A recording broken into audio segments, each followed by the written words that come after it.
मुरादाबाद में फरवरी महीने के में प्रदेश के पहले त्रिशूल रक्षा संग्रहालय का उद्घाटन होने जा रहा है। कार्यक्रम में रक्षा मंत्री राजनाथ सिंह और मुख्यमंत्री योगी आदित्यनाथ शिरकत करेंगे। वहीं प्रधानमंत्री नरेंद्र मोदी के शामिल होने की भी संभावना है। सेना द्वारा दिए गए फाइटर जेट और आधुनिक हथियार संग्रहालय का आकर्षण बनेंगे। देखिए, नगर निगम मुरादाबाद द्वारा जो त्रिशूल भारतीय रक्षा संग्रहालय बनाया जा रहा है, उसके कार्य की लगभग समाप्ति की तरफ है और उसके उद्घाटन के विषय में माननीय महापौर जी और आदरणीय मंडलायुक्त महोदय और के साथ मुझे भी अवसर प्राप्त हुआ था। माननीय रक्षा मंत्री जी का आज सानिध्य मिला और उनसे मार्गदर्शन भी मिला। माननीय रक्षा मंत्री जी के ही आशीर्वाद और सहयोग से हमें 2 T-55 टैंक MiG-27 DRDO से जो सामग्री मिलनी थी, इसके अलावा सैन्य अधिकारियों का जो सहयोग हमें मिला कि चीज़ों को सेना के प्रोटोकॉल के हिसाब से रक्षा संग्रहालय में लगाया जाए, उन सभी पर हम सभी ने उन्हें हार्दिक धन्यवाद भी दिया और माननीय महापौर जी ने अपनी तरफ से नगर निगम मुरादाबाद की तरफ से उद्घाटन समारोह की तिथि और उसके समय पर चर्चा की और हमें ये आश्वस्त किया गया है कि जल्द ही इस संबंध में औपचारिक घोषणा उचित माध्यम से कर दी जाएगी। अयोध्या में संविदा कर्मचारियों को निकाले जाने पर कांग्रेस जिला सचिव पंकज सिंह का बड़ा बयान सामने आया। उन्होंने भाजपा सरकार पर तीखा हमला बोलते हुए कहा कि बीजेपी की नीतियां रोजगार छीनने वाली हैं। देखिए, भारतीय जनता पार्टी जो सरकार है भाजपा की, पहली बात तो आप जानिए, इसका जनता से कोई सरोकार नहीं है। ये सत्ता पाने के लिए किसी भी हद तक जा सकती है। सत्ता और जिस तरह से वो प्राप्त कर रही है, उस तरह से आप जानिए वो जनता से कहीं सरोकार नहीं। चाहे वो विद्युत कर्मी हो, चाहे वो नगर निगम में संविदा कर्मी, हर संविदा कर्मी, किसान सब परेशान है। जो 20,000 संविदा कर्मी विद्युत विभाग में निकाले गए हैं, तो इनकी उम्र इतनी हो गई है, ना तो ये कहीं गवर्नमेंट जॉब में अप्लाई कर सकते हैं, ना ही ये कहीं बनिया के यहाँ नौकरी कर सकते हैं, ना खेती कर सकते हैं। इस उम्र के पड़ाव में अगर गवर्नमेंट ने इन संविदा कर्मियों को बाहर कर दिया है, तो आप जानिए कि सरकार की मंशा है कि देश बेरोजगार रहे, धर्म की आड़ में इनकी सत्ता चलती रहे। अयोध्या में बसपा सुप्रीमो मायावती के जन्मदिन पर सियासी पावर शो देखने को मिला। मंडल भर के जुटे कार्यकर्ताओं ने 2027 का शंखनाद कर दिया है। मुख्य अतिथि विश्वनाथ पाल ने साफ कहा कि लक्ष्य सिर्फ सत्ता नहीं, सम्मान की वापसी है। केक काटते ही नारे गूंजे 2027 बहन जी फिर से। साफ है, बसपा अब सेलिब्रेशन नहीं, इलेक्शन मोड में नजर आ रही है।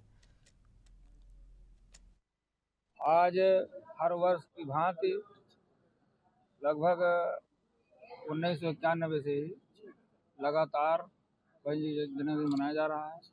सबसे पहले हम आप सभी साथियों का आभार प्रकट करते हैं कि आप लोग यहाँ पर आए, आपका स्वागत है, मीडिया बंधुओं का। उसके बाद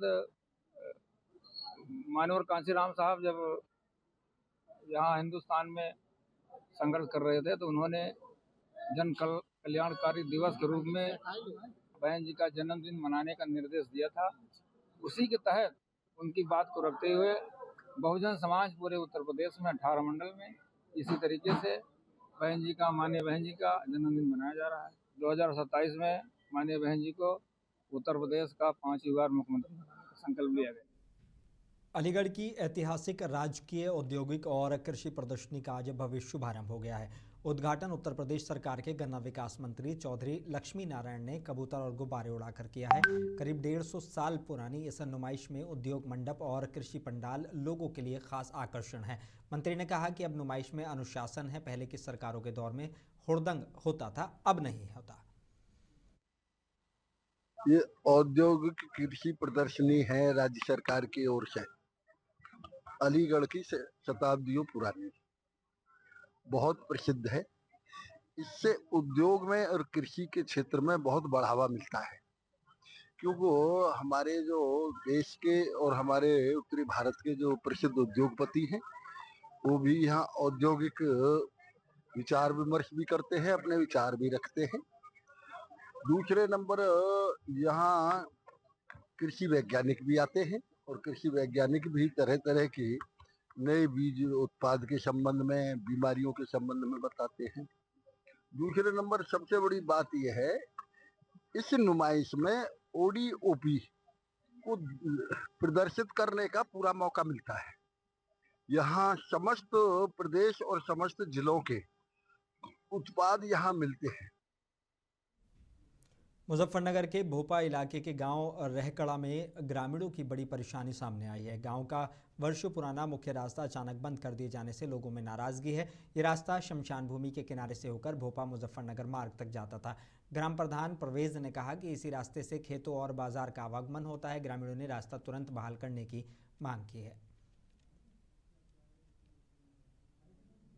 कल यहाँ पे प्रशासन की टीम आई थी, जिसमें नायब तहसीलदार साहब, कानूगो साहब, पटवारी साहब, वो सब लोग आए थे। उन्होंने निशानदेही करके ये रास्ता बंद करा दिया गया। इस वजह से ये पब्लिक में काफ़ी आक्रोश है, क्योंकि यहाँ पे 80% लोगों का आना जाना है। ये सैकड़ों वर्षों से चला आ रहा है। विवाद का कारण क्या है? विवाद का कारण इस पे अब से 15-20 साल पहले खड़ोंजा लगा हुआ था, सरकारी पुलिया बनाई हुई थी। हमने उस खड़ोंजे पे जो है इंटरलॉक का कार्य कराया गया है, जो गांव तक आ रहा है, जिस पे 80% आबादी निकलती है। उसमें शमशान होने के कारण वो जो है रास्ता बंद कराया गया। जो किसका है? शमशान तो सभी का है, सब गांव वालों का है। इसमें आपत्ति किसको है? इसमें 2-4 लोग हैं जो गांव के हैं, जो आपत्ति कर रहे हैं। और कासगंज से दर्दनाक हादसे की खबर है। तेज रफ्तार अज्ञात वाहन ने बाइक सवारों को टक्कर मार दी। हादसे में अधेड़ रक्षपाल की मौके पर ही मौत हो गई, जबकि युवक अरविंद गंभीर रूप से घायल हो गया है। घटना सोरो कोतवाली इलाके के मथुरा बरेली हाईवे की है। पुलिस ने शव पोस्टमार्टम के लिए भेज दिया है और जांच जारी है।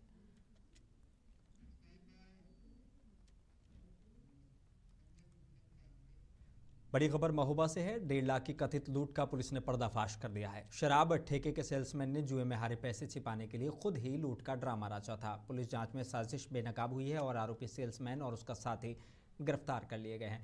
मामला शहर कोतवाली इलाके के पचपहरा का है। विवेचना के दौरान घटनास्थल के निरीक्षण के समय जब सेल्समैन देवेंद्र यादव से विस्तृत रूप से पूछताछ की गई, तो उसके द्वारा बताई गई लूट की समस्त कहानी की पुष्टि नहीं हुई। पूरा घटनाक्रम झूठा होना पाया गया। सख्ती से पूछताछ के उपरांत उसके द्वारा घटना का खुलासा करते बताया गया कि उसके द्वारा पूर्व में ठेके की लगभग 1 लाख रुपए की रकम अपने निजी व्यय हेतु खर्च कर ली गई थी, तथा 60,000 रुपए उसके ठेके की 2-3 दिन की बिक्री के थे, जिनको उसके द्वारा मालिकों से कहते हो कि मैं 1,60,000 रुपए जमा करने आ रहा था, मुझे लूट लिया गया है। उसके द्वारा अपने एक साथी सुरेंद्र, जो कि खन्ना का ही उसका गाँव का ही रहने वाला है, के साथ मिलकर हड़प करने के उद्देश्य से झूठी लूट की सूचना, मनगढ़ंत कहानी तैयार कर अपने मालिकों को उसके द्वारा बताई गई थी। घटना का सफल अनावरण कर लिया गया है।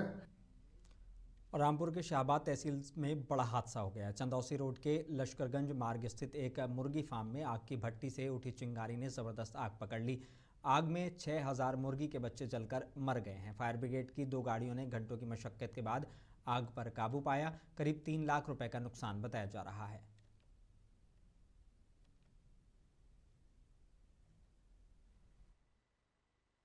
इसमें सर भट्टी जलाते हैं हम, ताकि इसमें टेम्परेचर बना रहे। अच्छा। उसमें से कोई छिलका निकला था, उसमें पाल में जाकर लग गया। अच्छा। तो उससे ही पूरी आग फैल गई थी। भट्टी लोहे की होती है, लकड़ी जलती है उसमें। सर 6,000 बच्चे थे इसमें। 30-40 बच्चे पड़े हैं, वो भी मर ही जाएंगे, उनकी तो कोई लाइफ ही नहीं है। उत्तर प्रदेश के जालौन में चूल्हे की एक चिंगारी ने बड़ा खतरा पैदा कर दिया। कोतवाली इलाके के मोहल्ला नारो भास्कर में मकान में रखी घास में जबरदस्त आग लग गई, जिससे इलाके में हड़कंप मच गया। लोगों ने समरसेबल की मदद से आग पर काबू पाया। फायर ब्रिगेड भी मौके पर पहुंची, गनीमत रही कोई जनहानि नहीं हुई है। और जालौन से बड़ी खबर है। नेशनल हाईवे 27 पर जबरदस्त भीषण सड़क हादसा हो गया। तेज रफ्तार ट्रक ने सड़क किनारे पैदल चल रहे लोगों को कुचल दिया। हादसे में ट्रक चालक समेत 3 लोगों की मौके पर मौत हो गई है, जबकि 5 लोग गंभीर रूप से घायल हो गए। टायर फटने से ट्रक अनियंत्रित होकर पलट गया। पुलिस ने घायलों को उरई मेडिकल कॉलेज में भर्ती कराया। झांसी कानपुर हाईवे पर लंबा जाम लगा रहा। से प्याज लेकर के ये ट्रक जा रहा था, इसका अगला टायर फट गया और ट्रक खंती में पलट गया। उसकी वजह से प्याज बिखर गया और जाम लग गया, और इसकी वजह से 3 लोगों की जो है वो जान चली गई।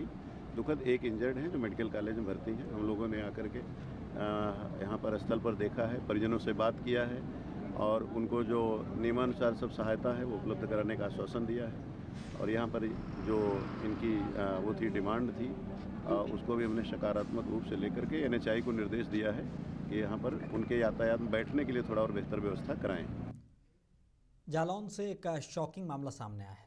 कदौरा थाना इलाके में बम्बा किनारे पानी में भारी मात्रा में सरकारी दवाएं बहती मिली हैं, जिससे इलाके में हड़कंप मच गया। राहगीरों की नज़र जैसे ही दवाओं के ढेर पर पड़ी, स्थानीय लोगों में गुस्सा फैल गया।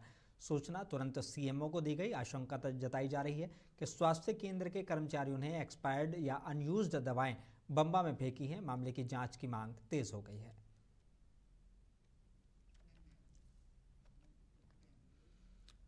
खबर अमरोहा से है। अमरोहा के रहरा थाना इलाके में सड़क पर स्टंटबाजी युवकों को भारी पड़ गई है।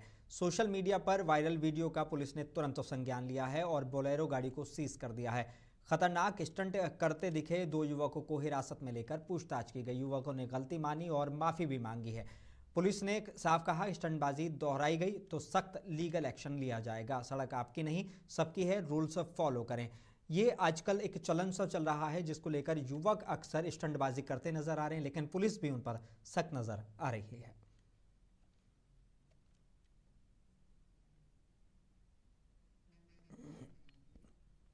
खबर झांसी से है। झांसी से चौंकाने वाला मामला सामने आया है। पुलिस की टोपी का रोप दिखाकर मेले में नाबालिग और दिव्यांग बच्चों से भीख मंगवाने वाला आरोपी आसिफ गिरफ्तार कर जेल भेज दिया गया है। समाजसेवी द्वारा बनाए गए वीडियो के बाद पुलिस हरकत में आई। वायरल वीडियो ने पूरे मामले को उजागर कर दिया। ये शख्स छोटे छोटे बच्चों से भीख मंगवाता था और उन पर पुलिस की वर्दी का और पुलिस की टोपी का रोप जताता था। उसके पास से पुलिस की टोपी भी बरामद कर ली गई है। समाजसेवी ने वीडियो बनाया, जिसके बाद पुलिस सक्रिय हुई और पुलिस ने इसके गिरफ्तारी पर कार्रवाई की है और इसको जेल भेज दिया गया है। छोटे छोटे बच्चों को इस्तेमाल करता था, उनसे भीख मंगवाने का काम करता था, जिस पर यह कार्रवाई अब की गई है। बरेली के बहेड़ी से बड़ी खबर है, जहां गौशाला और स्लॉटर हाउस की बदहाल व्यवस्थाओं को लेकर राष्ट्रीय बजरंग दल ने कड़ा ऐतराज जताया है। संगठन ने तहसीलदार बहेड़ी को ज्ञापन सौंपकर आरोप लगाया कि तय क्षमता से ज्यादा गोवंश गौशाला में रखे जा रहे हैं। सफाई का भी अभाव है और लापरवाही से मौतें भी हो रही हैं। साथ ही ढाबों और होटलों पर खुले में मांस बिक्री पर भी सवाल उठाए गए हैं। संगठन ने जांच और सख्त कार्रवाई की मांग की गई है। ये इसकी दुर्दशा बहुत बुरी खराब है और गौशाला जो है उसके आगे और पीछे 2 तरफ खंतियाँ हैं। कुत्ते नोच रहे हैं, वहाँ खींच रहे हैं उसको। ये दिशा होगी। अवशेष भी वहाँ पाए गए, अवशेष भी वहाँ ऊपर ही पड़े थे। वहाँ पे हमने देखा कि 2-3 गाय ऐसी थी जो बहुत बुरी हालत थी, उनकी उठना मुश्किल था उनका। वहाँ की जो हालत है उसको सही हो और जो प्रधान है उसके खिलाफ कार्रवाई हो। और जो वहाँ पे कर्मचारी हैं सिर्फ हिंदू रखा जाए, तो इसमें कर्मचारी मुस्लिम हैं तो हिंदू हैं। अब जो बताओ गाय को खाने वाला उसकी सेवा क्या करेगा, या आपको भी जानकारी हो रहे हैं कि कर्मचारी जो हो वो हिंदू हो। लिखित शिकायत देने आए। मैडम को कल हमने LOE द्वारा सूचना करा दी थी कि वहाँ। उत्तर भारत की खबरों में बस इतना ही। मुझे दीजिए इजाजत। बने रही मुंसिफ टीवी के साथ।